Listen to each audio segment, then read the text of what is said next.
నమస్తే. ఇన్నాళ్ళు నన్ను సపోర్ట్ చేస్తూ, ఎంకరేజ్ చేస్తూ మీ ప్రేమని నాకు అందిస్తున్న ప్రతి ఒక్కరికి కృతజ్ఞతలు.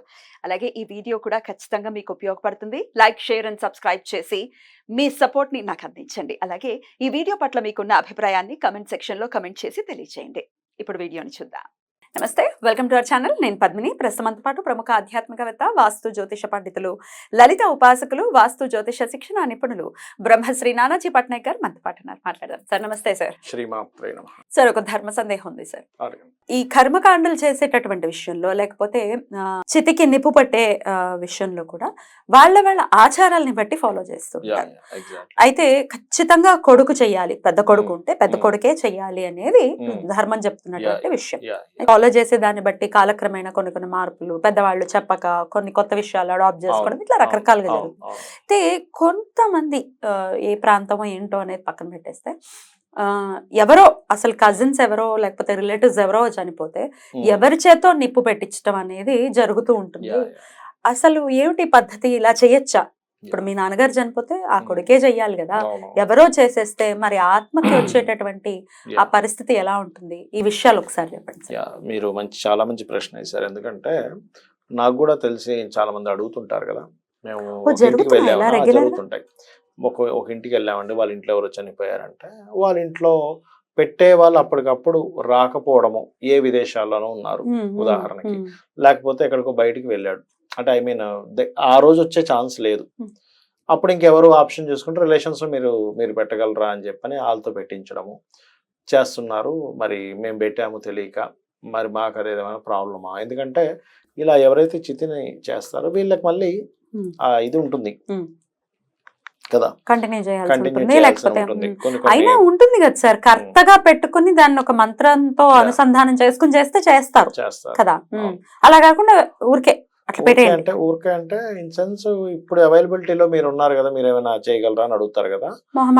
ఇలాంటి సందర్భాల్లో సిచ్యువేషన్స్ ఎట్లా ఉంటాయంటే, అది మంచా, అది మేము చేసాం మాకేమైనా ప్రాబ్లమా అని డౌట్ వస్తుంది చాలా మందికి.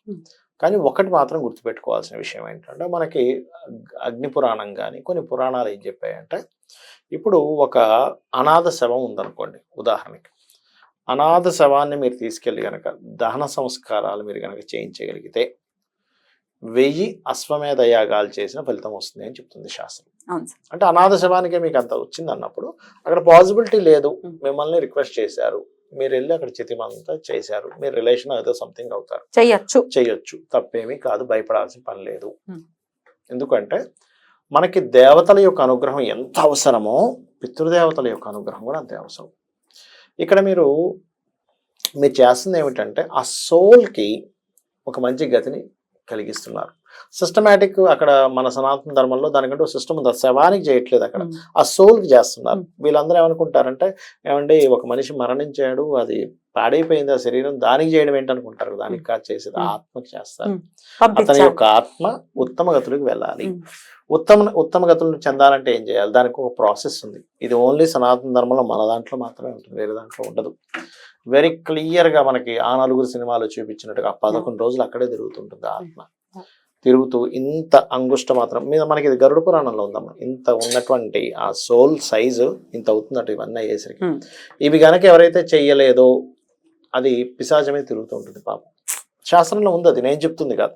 మీరు గరుడ పురాణం తీసి కనుక చదివితే అది పిశాచ జన్మనైతే అక్కడే తిరుగుతూ ఉంటుంది పాపం. దాని బాధ దాన్ని మళ్ళీ అది ఆ పిశాచ జన్మ కొంతకాలం ఉంటుంది, అది ఎప్పటికీ లైఫ్ లాంగ్ అలా ఏమి ఉండదు. దాని తర్వాత నార్మల్ ఇది అవుతుంది. మరి అదేదో పిశాచ జన్మ ఎత్తుతుంది కదండి, మనకేమిటి అనొచ్చు. మన సనాతన ధర్మంలో ఏంటంటే, మనం ఏదైతే వాళ్ళకి ఉత్తమ గతులను కలిగించామో వాళ్ళ యొక్క బ్లెస్సింగ్స్ ఈ యొక్క ఫ్యామిలీకి ఉంటుంది. ఉండడం వల్ల ఏమిటి, అకారణంగా జరిగే ఇబ్బందులు కానీ, కొంతమంది ఇళ్లలో వివాహాలు జరగనటువంటివి జరగడం కానీ వాళ్ళ బ్లెస్సింగ్స్ ఉండడం వల్ల సంతానం, ముఖ్యంగా వంశాభివృద్ధికి ఏంటంటే, మన దీంట్లో మనము వాళ్ళ లైఫ్ అయిపోయిందని కాదు, మన పేరుకి శారీరకంగా మన చుట్టూ లేరు కానీ వాళ్ళు ఆత్మరూపంలో మనల్ని బ్లెస్ చేస్తుంటారు అనేటువంటిది ఉంది. కాబట్టి ఇటువంటి విషయాల్లో ఏమీ భయపడద్దు. అంటే పరిస్థితి అలా వచ్చింది, మనం ఒక అడుగు ముందుకు వేసి చేయండి, తప్పేం కాదు. రాముడు జటాయుకి చేయలా? ఆ, మరి ఎంత చక్కటి మాట చెప్పారు మీరు. చేయలే మరి రావణాసురుడికి రాముడు మనకు అది దగ్గరుండి- నేర్పించాడు. అవును, రావణాసురుడికి రాముడు మనకి దగ్గరుండి చేయించాడు. దగ్గర నుంచి విషయం. చేయించాడు. అప్పుడు అంటాడు, అయ్యో నేను చేయలేకపోయాను అడవుల్లో ఉండడం వల్ల, కనీసం నీకైనా చేసినాను అని. అంటే రాముడు ఎంత గొప్ప విషయాన్ని మనకు అక్కడ చెప్పాడు. ఆ విషయం మనం అర్థం చేసుకోవాలి. అమ్మో ఇదేంటి నేను చేయడం ఏంటి, ఈ పక్షికి చేయడం ఏంటి అనుకోలేదు ఆయన. స్నేహితుడివి నువ్వు మా తండ్రి గారికి మా తండ్రి గారికి అని చెప్పి చేయాలి చేశాడు. అని మనకు రామాయణం అది నేర్పుతుంది చాలా స్పష్టంగా. నేర్చుకుంటే అసలు వింటే ఈ డౌట్లు ఏవి రావు మనకి అసలు. రావు. కదా సార్, మనం ఎగ్జాక్ట్లీ చదివేసుకుంటే. రావు. చాలా మంచి పాయింట్ చెప్పారు మీరు. Thank you sir. Right sir, అయితే అద్భుతంగా ప్రశాంతంగా ఉండండి. ఒకవేళ చేసేస్తే అయ్యో దీని వల్ల అది చేసాం కాబట్టి ఈ కష్టం వచ్చేసింది మాకేదో మనకి. వస్తుందేమో. అనే అసలు రాదు. ఇక్కడ విషయం ఏంటంటే కష్టం రాదు, కష్టం పోతుంది. మనం ఏంటంటే మైండ్ లో మాటి మాటికి ఏం చేస్తామంటే అదేదో చేసి వచ్చేసాం. ఇంట్లో పెద్ద ఆయన ఎవరో ఎక్కడికో వెళ్ళాడు, అక్కడ సిచ్యువేషన్స్ బట్టి ఆయన చేసి ఇంటికి వచ్చాడు. ఇంట్లో వాళ్ళందరూ కాల్ చేస్తారు, నువ్వు ఎట్లా పెడతావు, నువ్వు వద్దనాలి కదా అని. నాకు తెలిసిన ఒక విషయంలో జరిగింది. ఆయన ఏమన్నాడంట, ఇంటికి వచ్చిన తర్వాత నాకేమీ అర్థం కాలేదు, వాళ్ళు చేయమన్నారు నేను చేశాను, నేను వద్దనడానికి నా మాట రాలేదు, నా బుద్ధి ఏం పని చేయలేదు, చేసి వచ్చేసాను అన్నాడు. రుణం ఉంది, అదే నేను చెప్పబోతున్నా.